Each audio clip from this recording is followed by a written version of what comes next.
Jefferson D. Smith is a Foreign Service officer with the U.S. Department of State. He is a native of Houston, Texas, and had his first international experience at the age of 17 when his family moved to Spain for 6 months.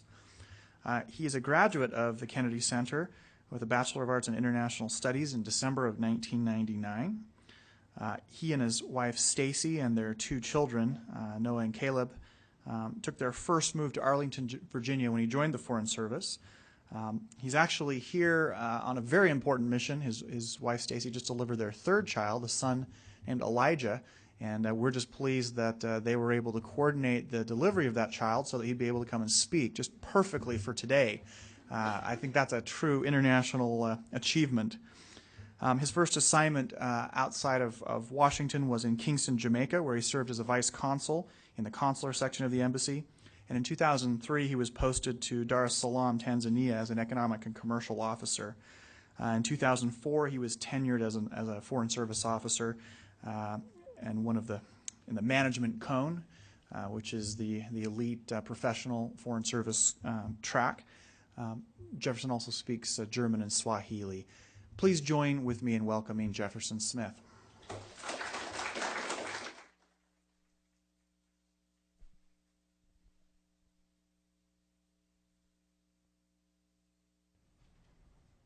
Okay, is this working? Okay, great. Thanks, Corey, for introducing myself. Since you know a little bit about me, I'm going to talk a little bit more about my experience, but I want to find out just a little bit about the audience. So I'm just going to ask you, among the students here, how many of you are international relations majors? Okay. How many are undeclared majors? No one? One undeclared major? That's my target audience, right? To help them decide what they should do with their lives. Great. As Corey said, I joined the Foreign Service right after graduating from BYU. In 1999, I graduated in International Studies. At that time, I don't think the major exists anymore, but there was a law and diplomacy emphasis in International Studies, and that was my major. I took the Foreign Service exam while I was here at BYU. I took it as a junior, and I passed it, which was surprising. I had heard stories that many people take the Foreign Service exam several times before they pass it, which is true. And so I figured I'd take it for practice. It's free. And then when I got closer to actually graduating, I would take it again. But I passed it early. And because it was so early, I put off taking the oral exam as long as I could, because I knew that if I'd passed the oral exam and they offered me a job, I wouldn't be able to take it because I hadn't graduated from college yet. So I put that off until just a few months before I graduated. I went and took the oral exam, and I passed it and was added to the list of eligible candidates. And then as a job became open, I was offered a job and joined the Foreign Service in 2000, near the end of 2000. As Corey said, my first assignment was in Kingston, Jamaica. Let me back up a little bit. I want to tell you a little bit about what I want to do today, what I want to kind of focus on and talk about. It's not always easy to come up with material that's long enough to fill a 50-minute section and not too long that you miss important stuff. But luckily in the church, we teach enough 50-minute lessons in priesthood and Sunday school that we're kind of used to that format. And in fact, that's the kind of format that I want to stick with. I don't want to just talk at you, but I hope that we can be more of a priesthood or Relief Society lesson kind of format where you can make comments and ask questions throughout. At the end, we'll have a time for questions and answers. But throughout the presentation, I'm going to probably ask some questions, ask if there's any comments to be made. As you can see, I'm only a few years away from BYU and the situation that you're in now. I think that you all have experiences that can help the discussion a lot. So let me just explain what I kind of want to focus on the War on Terror, not particularly details about the War on Terror, but how it's affected diplomatic work, how it's affected my job since I joined the Foreign Service, and how I see it's affecting the State Department and the efforts of the U.S. government diplomatically. I was in Jamaica, in the consular section, as Corey explained, in September 2001. And on the 11th of September, I was actually on the non-immigrant visa line interviewing candidates for non-immigrant visas. And I remember sitting on the line, and somebody said there's been an accident in New York. And because Kingston, Jamaica is a very busy consular section, there's a very large waiting room outside of the consular section, and they have TVs showing different channels for the applicants to wait and watch. So CNN was on, and the first reports of a plane crashing into the World Trade Center was on CNN. And so we were all interested. We stopped for a second. We all went out to watch to see what happened. And by the time I got to the TV and watched, it was about the time that the second plane was hitting, and about the time that it became clear that this wasn't an accident, but that there was an attack on the United States. And as you can see, even today, I can't talk about this without great emotion. I was overseas dealing with large numbers of foreigners who wanted to come into my country at the time when the country was attacked.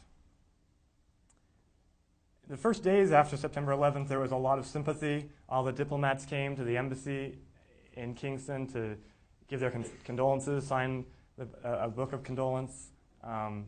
All of the news media was we were all shocked that this happened, and offered a lot of condolence to the United States. It didn't take long, though, a week or two, before editorials in the newspapers in Jamaica started suggesting that, well, maybe the U.S. deserved this, or maybe we can understand why the terrorists would want to do this to the United States. And as an American living overseas and reading these comments and hearing Jamaicans and other people suggest that maybe it wasn't really that bad of a thing, it was really difficult. It was really hard to deal with. And that's where the war on terror became a personal issue for me. It affected me personally. I want to explain that because when I joined the Foreign Service, because I love other cultures, I love living overseas. I'm often critical of America and American policies, and I enjoy talking to people with different views about things.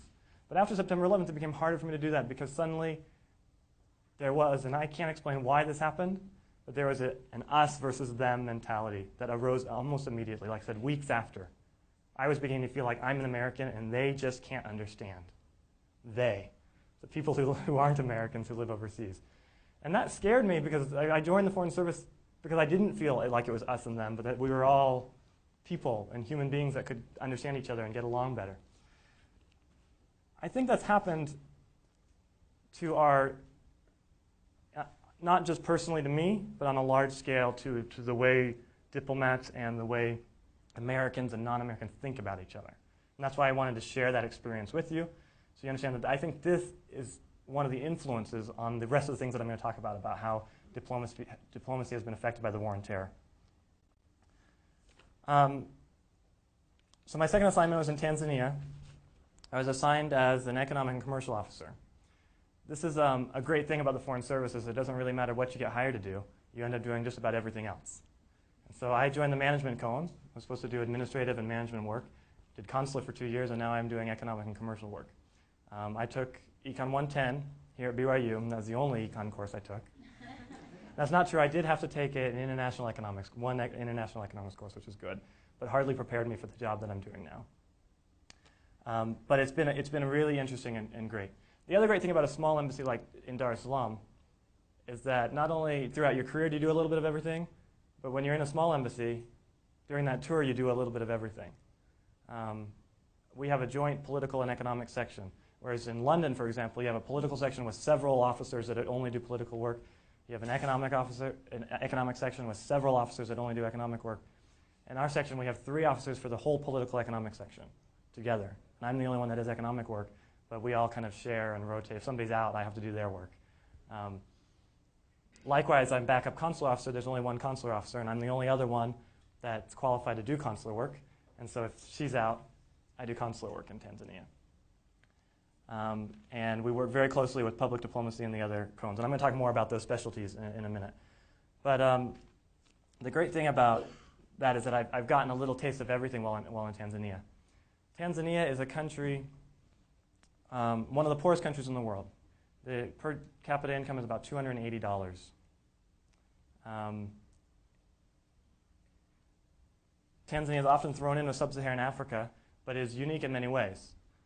Since the 60s, since Tanzania gained independence, it's had a stable democratic government.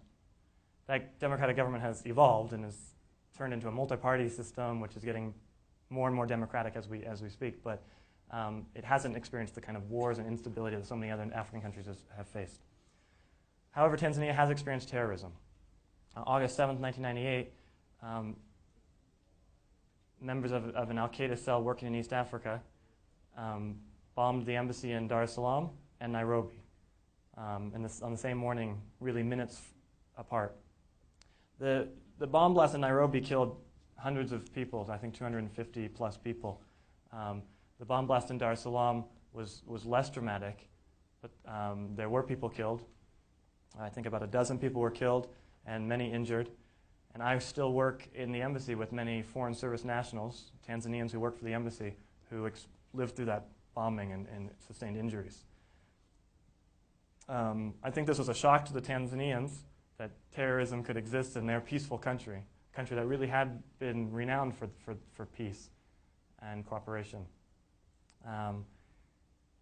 And it was a shock that al-Qaeda, an Arabic group, was functioning and working in East Africa. Since that time, Tanzania has been extremely cooperative in the war on terror. Ambassador Royal, who was the latest ambassador, he recently resigned and we haven't replaced him yet. But our most recent ambassador to Tanzania, Ambassador Royal, said many times in his speeches that Tanzania was an extremely cooperative partner in the war on terror. They cooperate in several ways.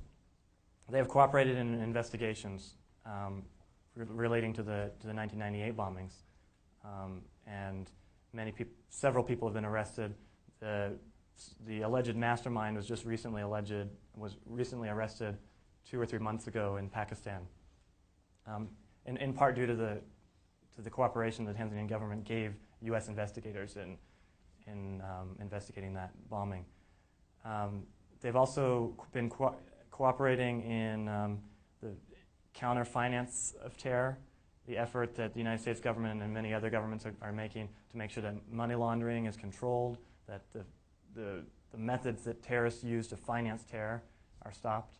And that's one of my responsibilities that I've been working closely on, is dealing with the Ministry of Finance and the Bank of Tanzania to increase their capabilities in their financial institutions to control, to monitor suspicious transactions and to freeze assets, criminal assets, but particularly terrorist assets.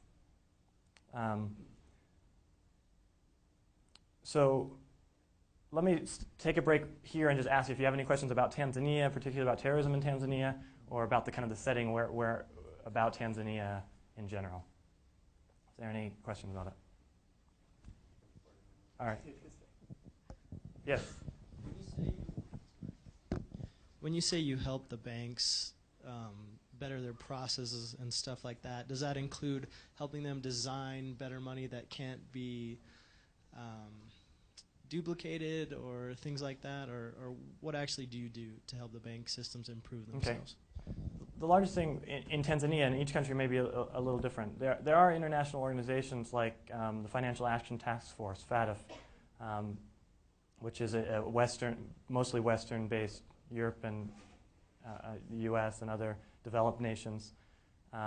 They have a standard of requirements for reporting and controlling financial transactions. What we're mostly talking about is the transfer of money from a country through Tanzania and then into another country. And we have the U.S. Department of Treasury has a program, an outreach program, where they give training to financial institutions all overseas. And my job at the embassy is to coordinate, because obviously the U.S. Department of Treasury doesn't have a representative in every country. So when they want to come and do a project to help the Tanzanian, either the government or the financial institutions develop their capacity, then we help coordinate that program. So they do training, investigator training, bank supervision training, so that they can recognize suspicious transactions, why a customer suddenly has $30,000 and why it's being transferred through Tanzania. And because Tanzania is not, there's a possibility of terrorism happening in Tanzania, but the real worry is that Tanzania would be used as a transit point for funneling money into other places for more serious terrorist attacks. Please. You mentioned in Kingston that the press was started to become, I guess, against anti-American. How is that different in Tanzania as far as the press and the perception of America? And is it just because terrorism has happened in Tanzania, or is there other things involved with that? Good question. In Tanzania, I'm going to talk a little bit more about this in detail, but just to answer your question briefly, the press is still very critical of Americans, American policy, and I'm going to talk about that. We want to talk a little bit about why that might be. But on the war on terror specifically, Tanzanians seem to be much more sympathetic towards the American view because they have been victims themselves. They feel that very much. Even though the American embassy was the target in Tanzania, it was Tanzanians that were killed. And they feel like they were a target, even though the target was the U.S. The Tanzanians sympathize very much with that, on terrorism issues. And the government has been extremely cooperative. I want to talk a little bit why getting the government to cooperate isn't the only diplomatic success that we want to achieve.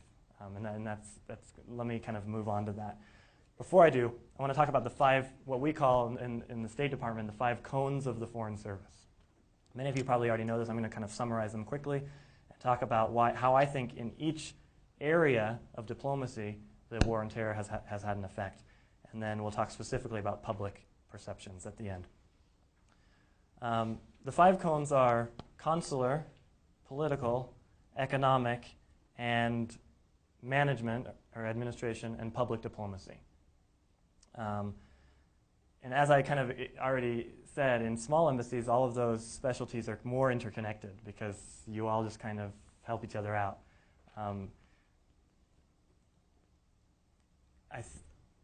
Without describing in detail what each, I think you probably have a sense about what each one of those is. I'm going to kind of talk about each one and talk about how it's changed. Consular, the consular cone includes visas, which is the biggest aspect that everybody knows about. Also American Citizen Services, which is, in the State Department stated goals, the most important goal, the most important mission of the State Department is to protect American citizens overseas. So American Citizen Services and visa and immigration are all consular issues. And I think that in diplomacy, the consular issues cannot be, the importance of consular issues cannot be understated, cannot be overstated. Consular is bureaucratic paper pushing. It's filling out forms and passing it on and doing interviews and going through complicated laws and making determinations. However, the effects of whether visas are issued or whether or immigration issues or how American citizens are treated in the country have a really deep impact on the entire diplomatic mission of an embassy.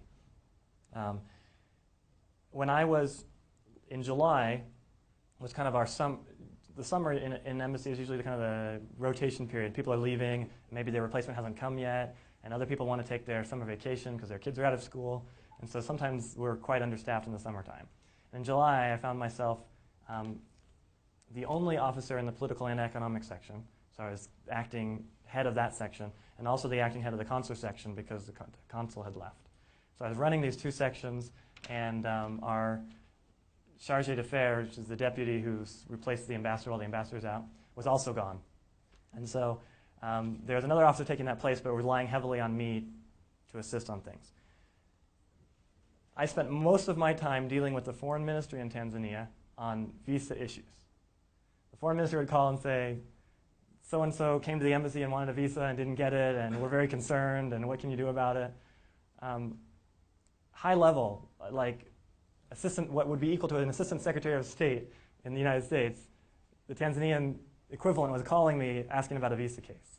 They took it very seriously, and they wanted to know why the United States wasn't offering its citizens a chance to travel to the United States. The newspaper also is constantly asking this question. Why is it more difficult now for our citizens to travel to the United States, and all the Americans come whenever they want to our country? I think that's really important, and the war on terror has affected consular work. The visa procedures have become more difficult. They have, applicants have to come in and get fingerprinted and go through this lengthy interview. There used to be a waiver for many people to be interviewed who were just obviously good cases, and now everybody has to come in and be interviewed. Those kinds of things take a toll on the psyche of the country, that country's citizens. Another part of consular that has been affected dramatically is travel warnings. One of the State Department's jobs is to issue travel advisories and travel warnings for American citizens who might be interested in traveling in different countries. After the 1998 bombings in Tanzania, obviously, a travel warning was instituted that this is a place where terrorism has happened and could happen again. And even today still, there's a travel warning for East Africa, warning tourists that terrorism and other crimes are a real threat. Obviously, this has an effect on our diplomatic relationship with that country. If we're telling our American citizens maybe they just shouldn't go visit that country, especially a country like Tanzania that's dependent on tourism in many ways. That's consular. Political, the war on terror has pervaded all aspects of our efforts to liaise with the foreign ministries around the world. President Bush has called the war on terror the United States' most urgent task, and he's taken that seriously. And Secretary Powell has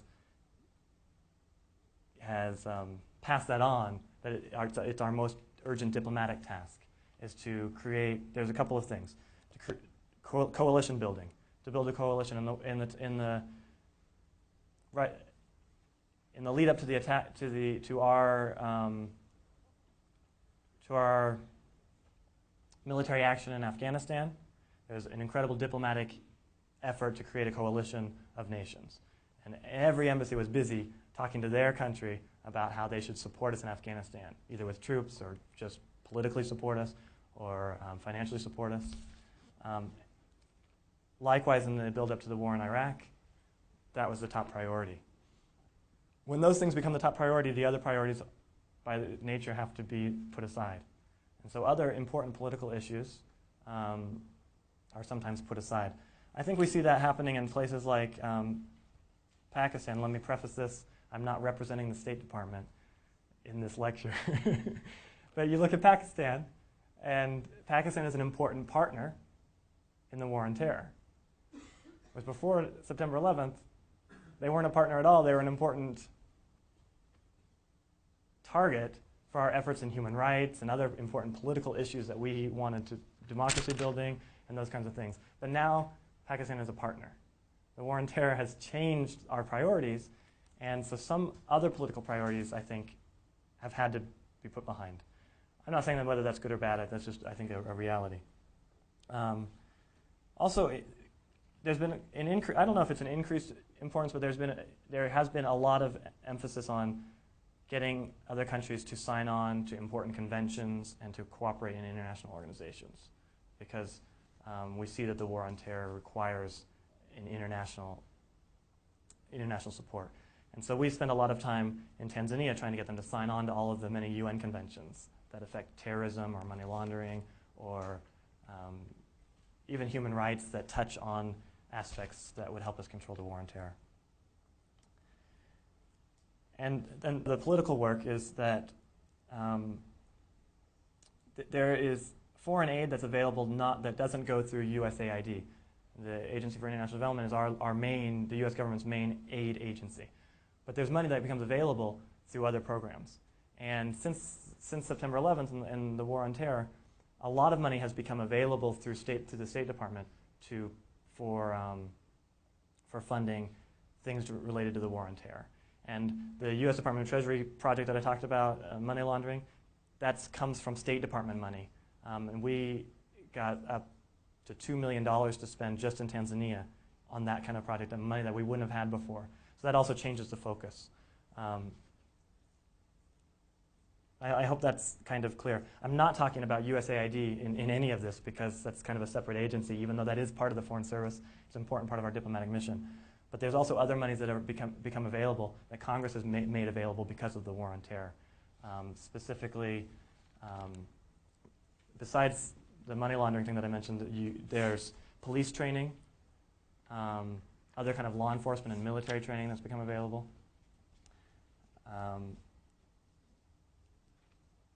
And that becomes a tool for us to provide assistance to the foreign government in ways that they need, but also in ways that we see that benefit us.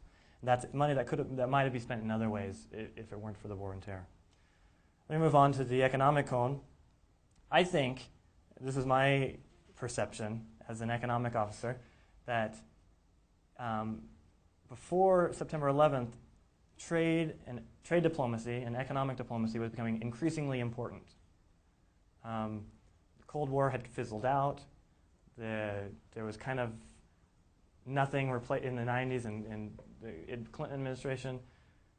We weren't sure exactly where we were going, but trade became the one goal that was becoming increasingly important. WTO issues were an important political issue, and we were making a stronger effort to increase our access to markets around the world and to increase market liberalization around the world.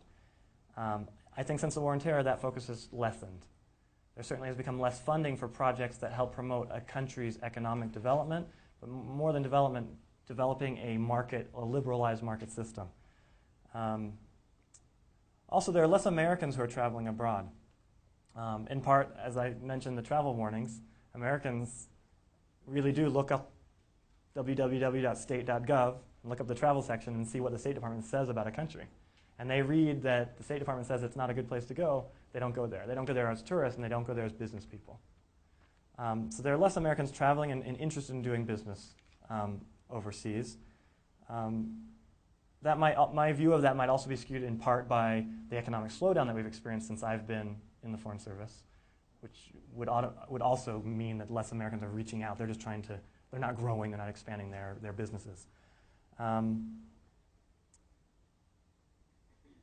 But I think also the Americans that are overseas are less active because of the War on Terror and the perceived danger of security.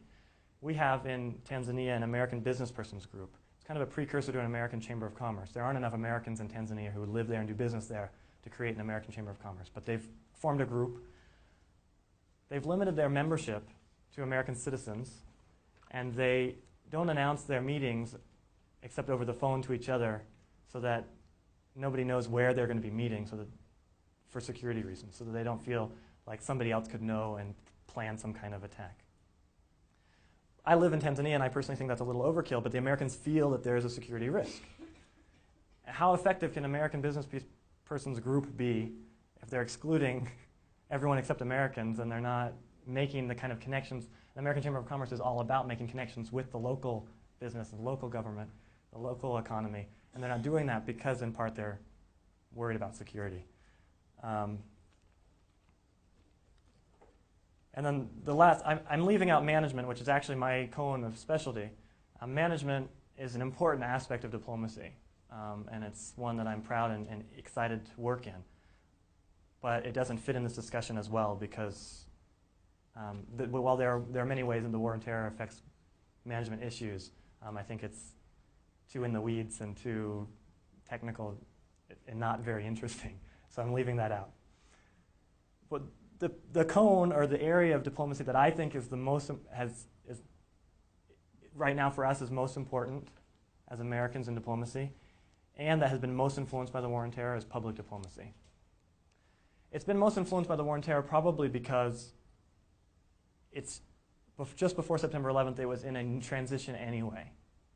There used to be the USIA, the U.S. Information Agency, that acted as the United States government's way of disseminating information about the United States, about U.S. policy, about U.S. activities in their country. And that was pulled back into the State Department and pulled into the Foreign Service and became one of the 5 cones of the State Department. Right as that transition was just happening, September 11th happened and the War on Terror began, And so this new public diplomacy cone was very much influenced by the war on terror. I say that it's probably the most important aspect of diplomacy now because my main thesis of today is that while we're winning diplomatic successes with governments, like I said, the Tanzanian government is cooperating and doing pretty much what we ask it to do. Anytime we have to go and say, to the Tanzanian government, say, we need your help on this, please will you do this, can you change your policy for this, they usually have accommodated us. We're winning that diplomatic war with the government of Tanzania, and I think in many, many countries we are. But what we're losing is the war of public perception. Non-Americans around the world are having a increasingly less favorable view of Americans and U.S. policy and the United States government. The Pew Research Center does some excellent research on public opinion around the world. And in fact, you can get their entire report from 2004 on their website, the Pew Research Center. There's some interesting statistics I pulled down on Tanzania. Tanzania ranks lowest in Africa on favorable opinion of the United States. 46% of Tanzanians say they dislike American pop culture. Only 43% of Tanzanians report that they like, or like isn't probably the right word in the study, but you know what I mean. 43% of the people report that they like American democratic ideals, that they approve of American democratic ideals. 43%. Most Tanzanians don't approve of American democratic ideals. And it's incredible. 67% of Tanzanians dislike American customs and what they think of as American ideas. And in general, across all things, across all categories, only 53% of Tanzanians say they have a favorable view of the United States at all, which is the lowest in all of Africa. Nigeria, I think 73 to 80% of Nigerians have a favorable view of America. So it's really low and it's disturbing, and you have to ask why. So before I get to your question, I'm going to ask all of you a question. Why is that? Why do you think, I know you don't probably know quite as much about Tanzania as I do, having lived there for over a year, but why do you think that Tanzanians would have such a low view of Americans and the United States? Yeah. Part of it be religion. Like, I'm not familiar with Tanzania, but what is the percentage of like Muslims and Christians in Tanzania? Okay, it's about 50-50. What they say technically on the census is about 35% Muslim, about 35% Christian, and the rest are kind of indigenous villagers that don't have a religion. But really, for all intents and purposes, it's about 50-50 socially between Muslim and Christian. Okay, that might be one reason. Because there are a lot of Muslims there. Yes? Our obsession with materialism. Okay. Sure, and I'm going to take that a little further. While we are probably obsessed with materialism, I think a lot of other cultures are too, in a very different way. Tanzanians would sure like to have the things that we have, but they don't. $280, U.S. per capita income, $280. But if they watch CNN and they see how we live and what we live like, it's easy to see a strong jealousy. I don't think is quite the right term, but it approaches it. But this sense of why should Americans live like that and we don't? Why are Americans better than we are? I think there's a lot of that. I'm not sure how closely related Tanzania is with the other African countries, but maybe just our failure in Somalia and then our lack of real action in Rwanda. Maybe just not helping out, like its neighboring countries or countries around it. Okay, and I think that there's a possibility that has an effect. There certainly is a sense that Americans are have a double standard when it comes to their foreign policy. Some issues are very, very important, and other issues aren't, even though it might be important to Tanzanians. I would argue, though, that most Tanzanians, these kind of polls are done not among the academia or the elite, but the common person. And the common person in Tanzania probably doesn't even, they know about Rwanda, but they probably don't know much more beyond that because they're living in villages, less educated, less access to that kind of information. Any other ideas about why? I have one more main idea that I'll share and see if anybody comes up with it. Mine comes with a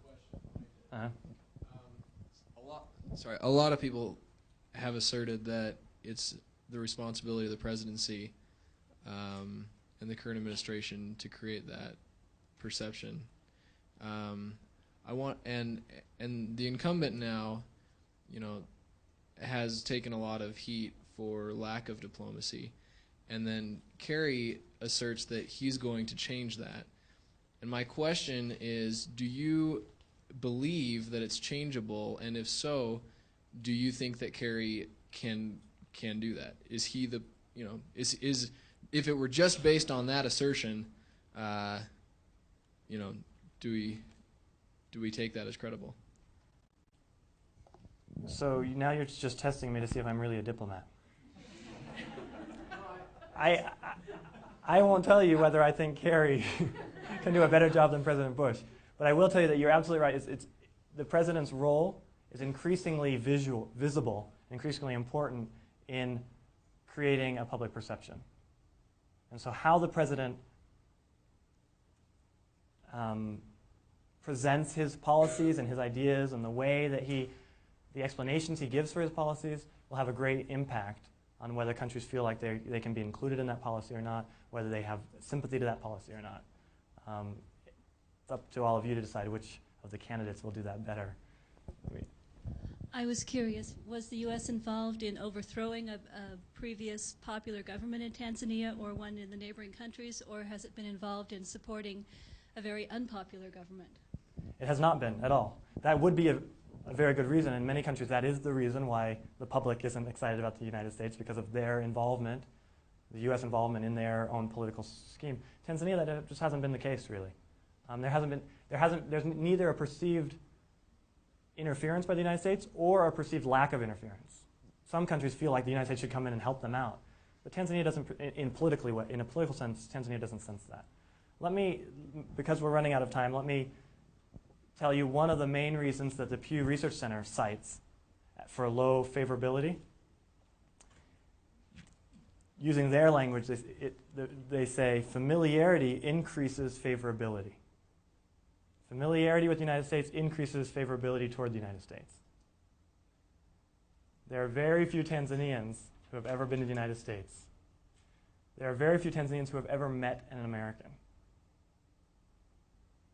or know anything about America except what they have seen in the movies or what they read in the paper, in the newspaper, and most of their press comes not from the Associated Press, but from Al Jazeera and the Arabic and the Indian, and they're much more influenced by that side of the world.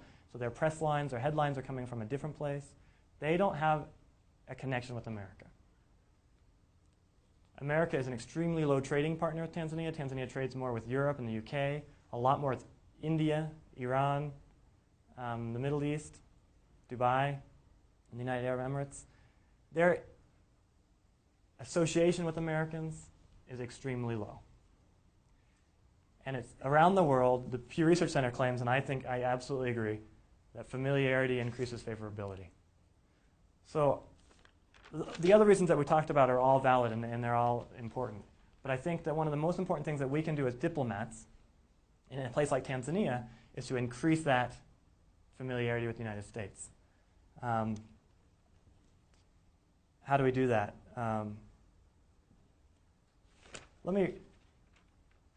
I'll save that to the end. Let me give you another example about something that happened just a few weeks ago before I came back to the U.S. I hosted a movie night on behalf of the public diplomacy section, public affairs section of the embassy. We showed a documentary done by Thomas Friedman. I don't know if any of you have seen it. I think it's called, the title is, I think, Origins of September 11th. Something similar to that. It's an excellent documentary. I highly recommend if you can find it and see it, by Thomas Friedman. Thomas Friedman is the New York Times columnist, well-respected, written many books, is a specialist in Arab affairs. I thought that, as I was watching it, and we invited civil society in Tanzania, more of the elite, the media, academia, religious leaders. We invited to come watch this movie at the embassy and to have a discussion afterwards. And as we watched it, I was thinking in my mind, what a great film. This really shows that the United States isn't just getting after oil, but that Americans really can think about and understand some of the reasons why maybe terrorism exists. And Thomas Friedman was being extremely sympathetic. He interviewed Muslims in Egypt and in Palestine and in other places, and expressed this understanding that the Arab world has problems, and these problems need to be addressed. And I thought it was, I was just thinking, wow, what a great film. This is so a fair and balanced view. And it wasn't the crusade that you might, there wasn't talk about the axis of evil and this crusade that it might be a Christian-Muslim perception. He was very understanding. Thomas Friedman, by the way, is Jewish. And so I was even more impressed that how balanced he was. All of the comments afterwards in our discussion with the most educated Tanzanians in the country were how this film is so typical of America. It's totally unbalanced, it's totally anti-Muslim, it's totally... I was shocked when they were starting to accuse Americans of these things, of really having a crusade against Muslims. The most educated, the media leaders in Tanzania. I was absolutely shocked. I couldn't believe it. And we talked a lot about why that is, and I stood up for the United States and I said, it's just simply not true. We make this incredible effort to show that there are more Muslims in the United States than there are in Tanzania, and they live and worship freely, but they don't buy it. They buy the Middle East rhetoric. That's just one example that I want to share with you. I think that I'm running out of time, and I'm trying to figure out how to balance the other things that I want to say. There are other examples that I could give you about that. The bottom line is I want you to understand is that we feel like we're succeeding government to government, but we're really failing people to people. And the embassy has a role to play in that, public diplomacy and creating exchange programs and other ways of increasing our connection with Tanzanians. We also have programs where we pay for the travel of Tanzanians to come to America and some kind of research program or training program. I sent the newly elected president of the Zanzibar Chamber of Commerce. Zanzibar is an autonomous island that's part of Tanzania. I sent him to the United States for 3 weeks. He went around and learned about business practices in the United States, came back. He's a good friend of mine now. If I ever have any problem with business in Zanzibar, I can call him up. You know, that makes a difference. He's been to America. He knows, he sees it, what it's like. I think that diplomacy in public diplomacy in the war on terror is going to become even more and more important. We're realizing more and more that we have to win the hearts and minds of the people. That we win the hearts and the minds of people not by the traditional diplomatic exchanges between governments, but between people to people. And so the Foreign Service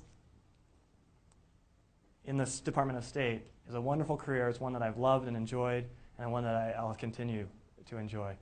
But the Foreign Service is bigger than just the State Department. There are so many ways to be involved as an American overseas, which I consider the Foreign Service, which I think will be an increasingly important part of our fight against the war on terror. So that whatever jobs you choose, whatever career path you find, if you find ways to interact with people from around the world, you will be in the Foreign Service. Because you'll be helping people to realize that you're an American and that you care about the world and that the values that you hold are really values that are positive and beneficial. And I'll leave it at that. I do encourage any of you who have specific questions about the career track in the State Department of State to come at 3 o'clock, because we're specifically going to talk about